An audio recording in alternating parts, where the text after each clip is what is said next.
difficult. So what did you see difficult actually on paper 2? I can't remember. Did I you think write? it was like the program writing. Yes. Okay. So which one is more difficult to you, the pseudocode or the Python? The Python. Python. Okay. So Oh, so do you teach, sorry, but do you teach Visual Basics? I focus on Python. So yeah. Oh, okay. Because my school requirement for the exam is Visual Basics. Oh, that's interesting. Okay. School requirements. Okay. And did you write Python in the first exam or no? Or you write Visual Basic? No, Visual Basics. Uh-huh. Okay. That's quite interesting. I never know that, yeah, because I focus normally on Python because even Python is shorter in the line of code that you need to write. So let me see then how can we discuss it. Uh-huh. Okay, so let me try to understand from you fully what do you really require.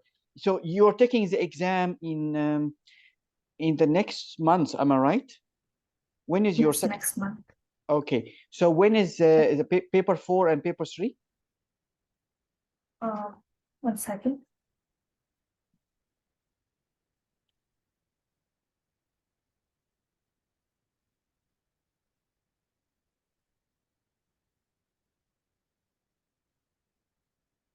So paper 3 is on 25th of October. Uh-huh. Okay. And paper 4 is on 31st of October. Okay. Yeah. Okay. So tell me first, did you have a look at the syllabus? Yes, I did. Okay, and what do you find difficult on the how to say the programming section? So the object-oriented programming, I'm not able to understand when to use the, like the me or the public. I'm not able to write it. And then for like even like chapter 19 with the binary tree and even sorting, I've tried writing my own programs, but there's always some problem in it, and I find it tough to understand what's wrong. Okay. Okay. So we are talking about sorting, bubble sort, right? And insertion sort, right? Yes. Okay. And did you try to memorize what's happening in I mean, the lines of code in the insertion sort and the bubble sort? Did you try to do that or no? Like I didn't memorize, but I understood what it was and then tried coding it. Okay. Okay, I got that. And what about the 2D arrays? How is it with you? Did you understand fully about the Yeah, I 2D think I arrays? understand. Okay. Yeah. What about the stacks and what about the queue and the linked list? I think linked list and then the binary tree. Is the one difficult? Yes. Okay, binary tree and linked list.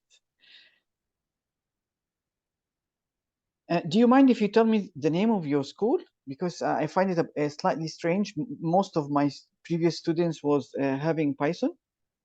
So are you in KL? Yeah, KL. Uh-huh. Okay. It's Taylor's University. Oh, okay. Because Visual Basic actually it is very similar to the pseudocode, and if you have to write if you write in Python, it's quite shorter. But yeah, maybe they have their own reason for that, but yeah. Pop, pop, pop, pop.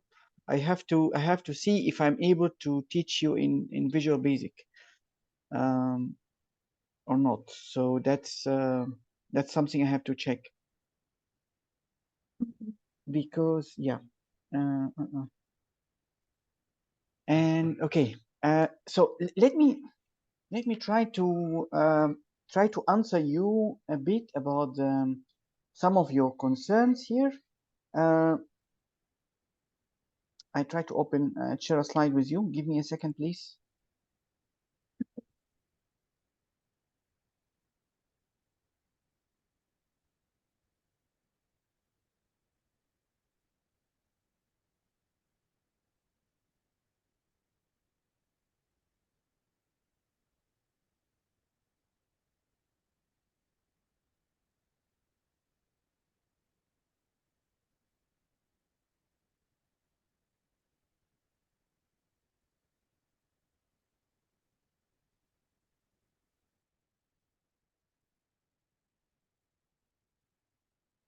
Okay, can you see my screen? Yes, sir. Okay, so you know about, do you know why we need to use objects actually? Um, they're just things, right? Like, So okay, no, I don't think. okay, do you know what is the difference between a class and object first? Uh, yes, I think class is like the data types of the object, Okay, like what how do I say like they have attributes and the methods. They define an object. perfect, perfect, perfect. So we can say class is the blueprint uh, of a real object. So objects can be, so if you have a drawing of a house, before you build a house, you need to make a drawing for the house first. You need to know what you need to build first. So we consider classes as a blueprint of what we need to build in reality. So we can have a class of a house. So we need to define what is the house, what the house can do, what variables the house need to have, and what kind of actions that the house need to do. So that we need to define this in the class first. After this, we create an object of the class. So when we create an object, so actually it is similar to building the real house in reality.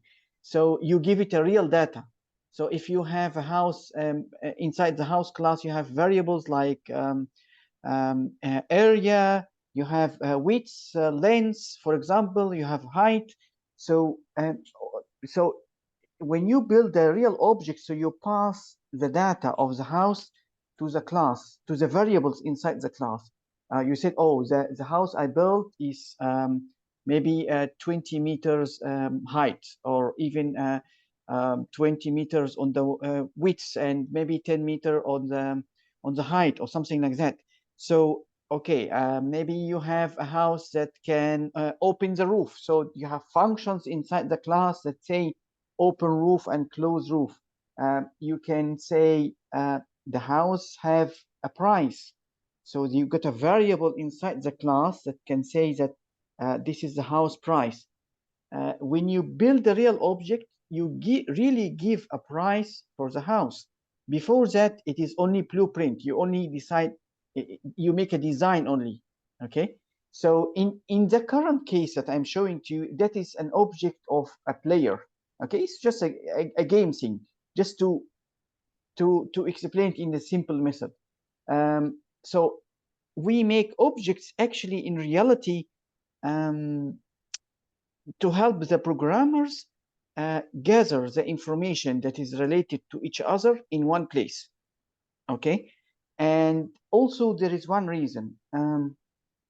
In software, they encourage reuse, because a lot of software projects have similarities.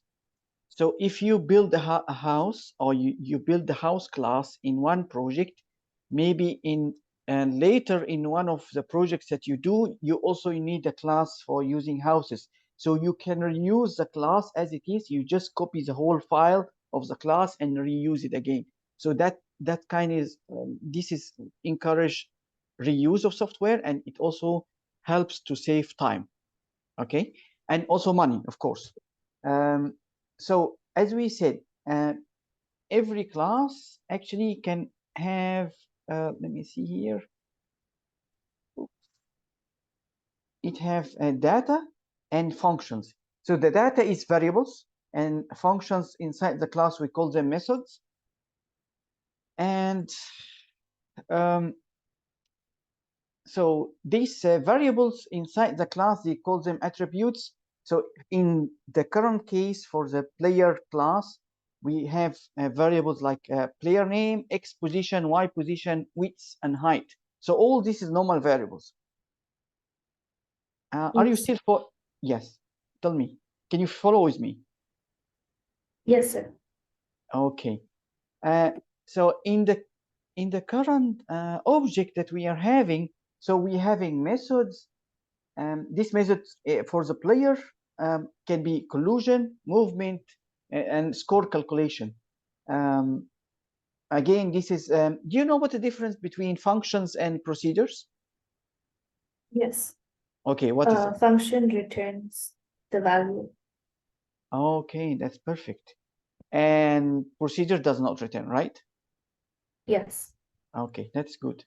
So as I said, the difference between the class and object, that the class is like a blueprint. So it contains the design of what we need to have here. And object is when you really build something out of that class. Okay. And let me see. So now your question was when to use public and when to use private. So I have before I start teaching, actually I was writing software before. So I faced the difficulties of having a variable inside a 7,000 line of code, and that variable value change in the middle of the code, but I don't know what make it change. So the reason here that you have variables inside the class public and you have others private is that to protect first to protect the values inside the variables from changing when you don't need them to change. So that actually reduce the amount of bugs or problems that you create inside your code. So that is the main reason. That's the main reason that we create private variables. Okay, public variables actually is accessible from outside the class, so anybody can change them. Anybody can use the object name dot, and he put the variable name, and then he's able to access whatever inside the variable, and even to change the value inside the public variable. But with private, no. With private, we need to create some kind of methods that can control who can change the private variables. So we are able to make our own checks inside the private inside the method that change the private variable. So we can say, for example, let's say we have age variable inside a class, okay, and we make that private. Do you know how to make a private variable? You just declare it as private, and then the age is only like that. You don't need to add anything else. Like the data type as integer. No, we don't add. Oh, sorry. Yeah. Okay, I understand you now. You're talking from Visual Basic prospect. Sorry. Yes. Yeah. Okay. Okay. That's the difference. Okay. So just to let you to talk generic now before going into details into the language itself. So if you have age private variable, then I'm able to say that I only accept values for that age variable from, for example, from 1 until maybe 120, because we know that ages can range from 1 until 120, or maybe even less than that. So it means that we can make our method take a parameter to set the age. So it can take an age here, or maybe, yeah, it can take an age, and then I can check the parameter. Do you know what's the meaning of parameter? Yes, the data value. Okay, so yeah, so no, I mean, the parameter inside the function, if you have a method or a function, so we can say set age, like that.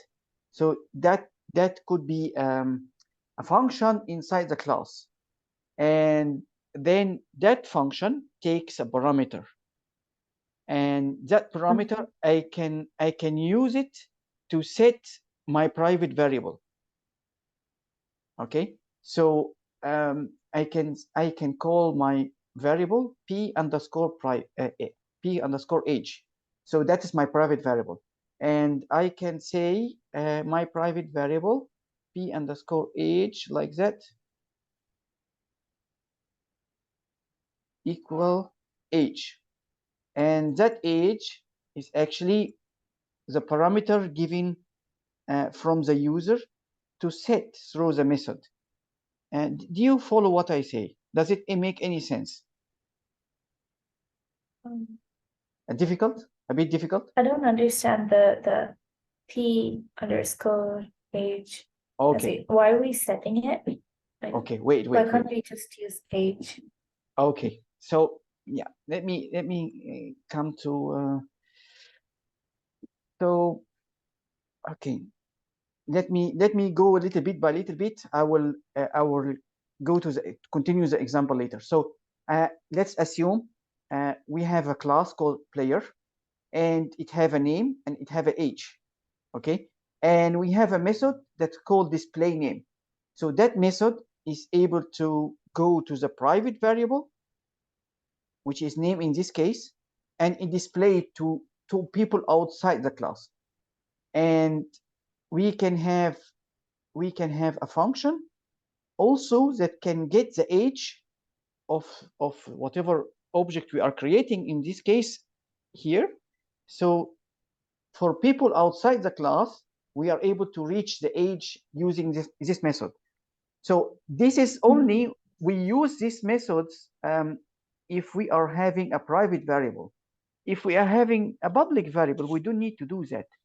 Do you know, I mean, do you figure out now the difference? Is that clear now to you? Yes. Okay, so Yes. this get age is a method, right? So we can have another method that we can call it set age. Okay, and so I would say this method takes a parameter called age. Okay, in this case, when you're getting something, you don't need to really pass any parameters, because you are just getting something from inside the class itself. You don't need to provide the method with anything. Is that clear to you? Okay. Yes. Okay, so if you want to set the age, why I put so actually we can say like that. I am able to say age equal age. But again, that will be slightly confusing. So why I'm setting two parameters having the same two variables having the same name. So what I wanted to say is that instead of let me see. Okay, I would say I wanted to make them different from each other to make it clear to you. So I set here the parameter variable as age underscore parameter, or without, if underscore confuse you, I can use age parameter, or I can use input age. Does this make sense to you? Yes. Okay. No, really. So what I'm doing now is that I take the parameter that is given by the user, input age, and I assign it to the variable inside the class that is a private variable. So I make them different so that you understand what is the difference between the parameter and the private variable. If I easy can make them like that also can. That is also can be done. Okay, but for only differentiating between them, then I make them different. Okay, clear? Yes. Okay. Yeah. Okay, let me go here. This is slightly in Python, so I'm not very sure if it will be clear to you. But anyhow, let me try to skip Python things. And that is how we create objects in Python. I think in Visual Basic it would be slightly different, right? Slightly, yeah. Yeah, okay. But I believe the common thing that we will be having here between the common thing here is that you have object name that you create, and to be able to access a method inside the class, you have to use the object name dot the method name. Am I right? Yes. Right. Okay, so that's common in all the languages. Let me see what else we can share here. So did I manage to answer first? Did I manage to answer your question about why do you need why do you need to use public and why you need to use private? Yes. Yeah. Okay, then tell me why, in your opinion, we should do that. So sometimes we don't want the data value changing throughout the program, so we can make them private. Yes. So then it only can be adjusted if inside the class. Yes, perfect. Yes. Okay. So, but the key point here is that inside in the questions, they will not ask you, I mean, they will not ask you to decide most of the time if you want to make the variables public or private.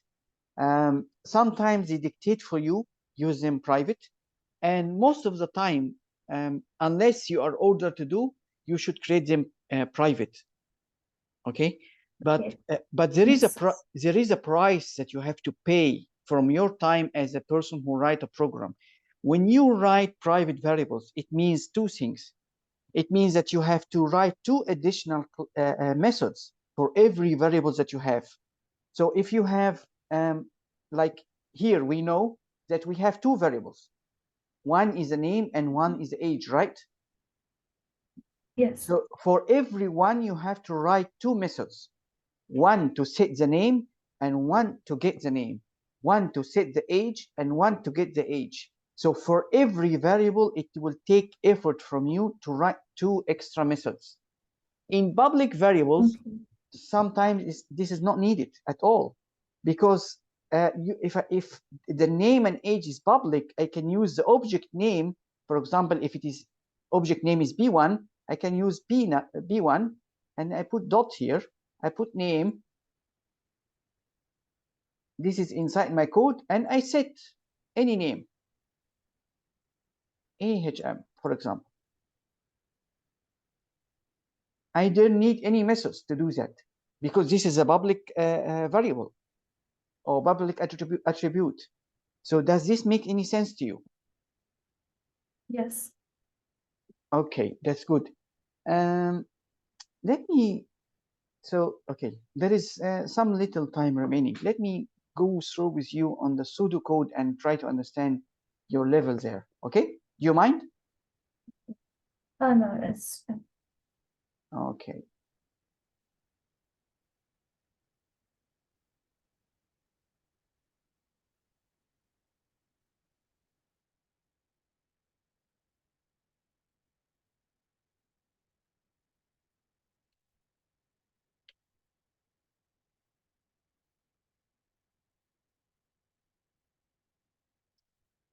So can you see my screen?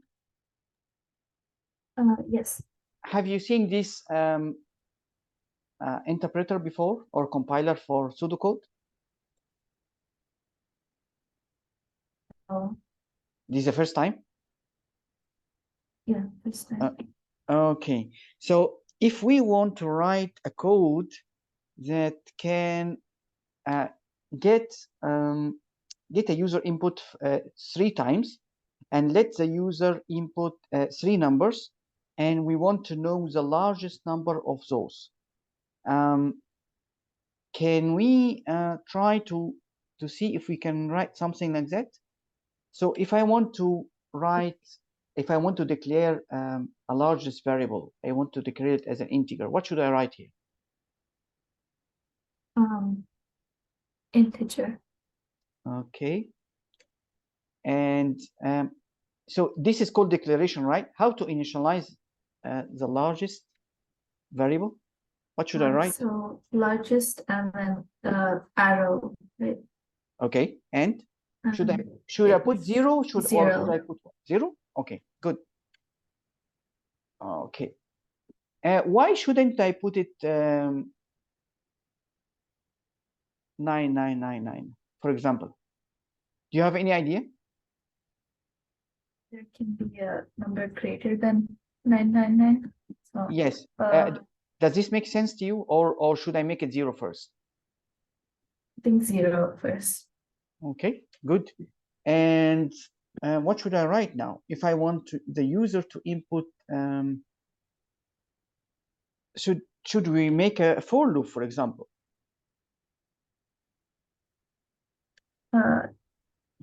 What should I write if I want to make a for loop? For I is equal to 0 to some number, and then we write input largest.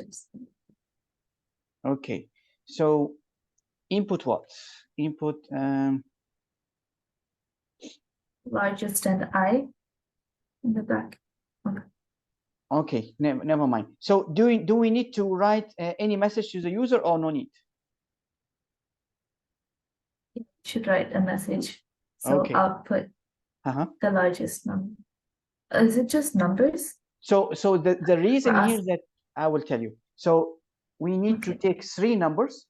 So it means that the user will have to enter. Actually, the user have to enter the number count that how many numbers he need to enter. So it can be 2 times he need to enter 2 numbers, or he need to enter maybe 3 numbers or 4 numbers or 5 numbers. So the user have a list of numbers, okay, and he want to compare them and get the largest out. Okay, so in the case we need to ask him, let me see. So enter the number. Just let it be like that. Enter the number. Enter a number. Okay, and so what should we do here? Input number. Okay, and now if he already input a number, what should we do with that? We must check it if the number. Okay, if number. Is it in brackets 1? Bracket 1. Why need to do that? Because we. You want to enter the whole thing between brackets, you mean, like that? No, I was thinking because it's in a counter loop. But again, I mean, 0. We just put it from 0 to 3, so it just it will run it for 3 times. Just So okay. So we need here only to compare this number to the largest, right? just to We're find. just comparing to largest, Yes. not to each other. Okay, so if number is greater than largest, Okay. then we can output So how? number is greater. Output. So what to say?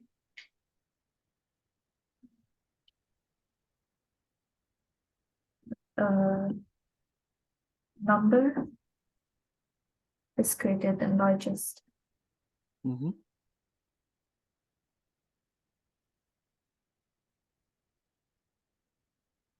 Okay, and we say here number. Okay. Let me put it 2 so that we test faster.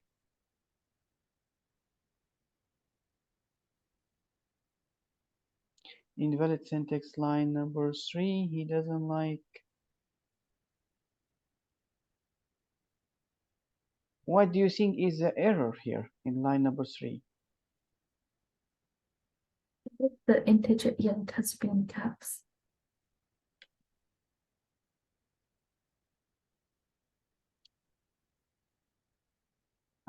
Is that correct? Yes. Let's see. Yeah, it doesn't like it. So what do you think?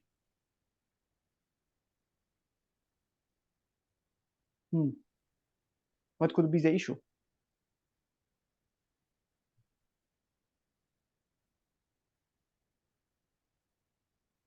I don't know. Interesting.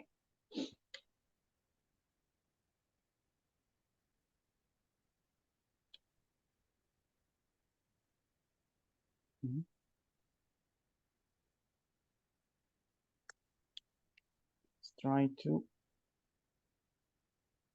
Maybe he doesn't like. We should change line number 5.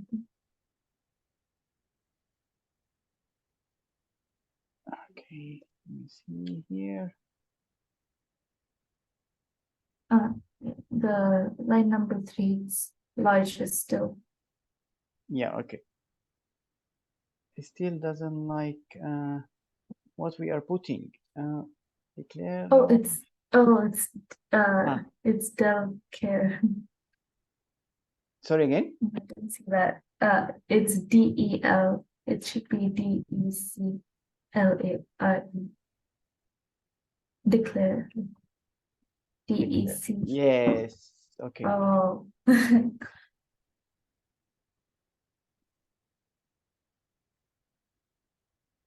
Okay, 77. Forget about 77. That can be totally removed.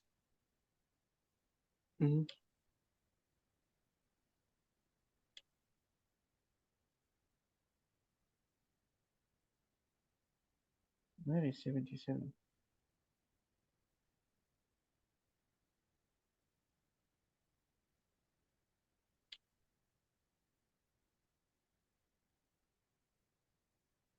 Okay, so we put 100.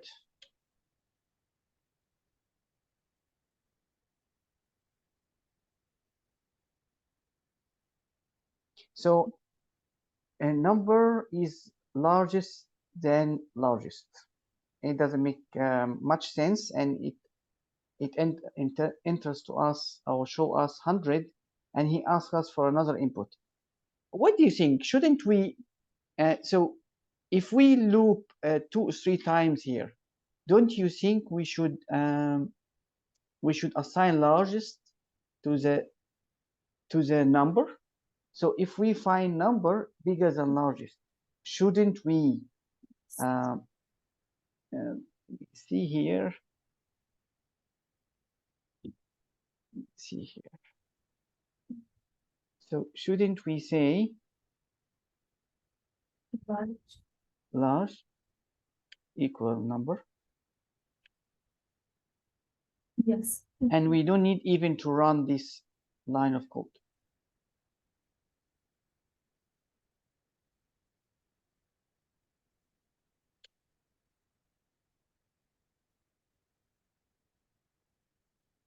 So he asked to enter a number again. So we say 90.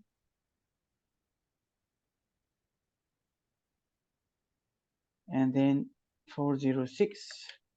Then he will exit. So it runs for 3 times, but we still didn't have anything to output here. Should we put output largest number is Yes.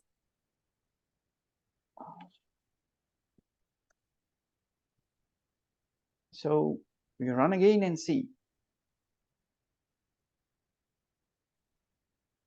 We say 10.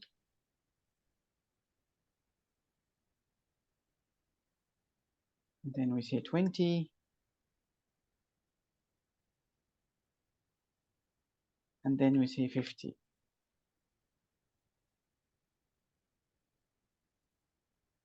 So now you see we are able to get the largest out of whatever numbers the user input, right?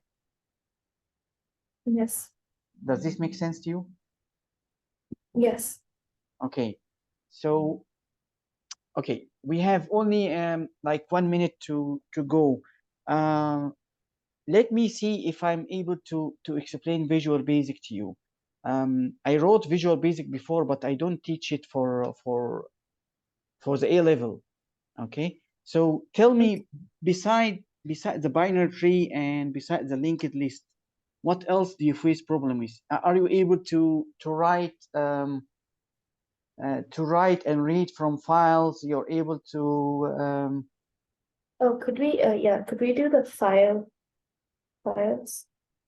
at the moment, no, because I have Not another yet. session to come. But okay, this we can check together. But again, I think you're talking about pseudo. So your problem is only in Visual Basic or both? You want to study both in Visual Basic and pseudocode? I think only in Visual Basic. Okay, okay, good. Mostly. So let me talk to your mother after this and see what we can do. Okay. Okay. Okay. Take care. Thanks a lot for your time. Okay. Bye bye. Okay. Thank you. Thanks. Okay. Bye bye.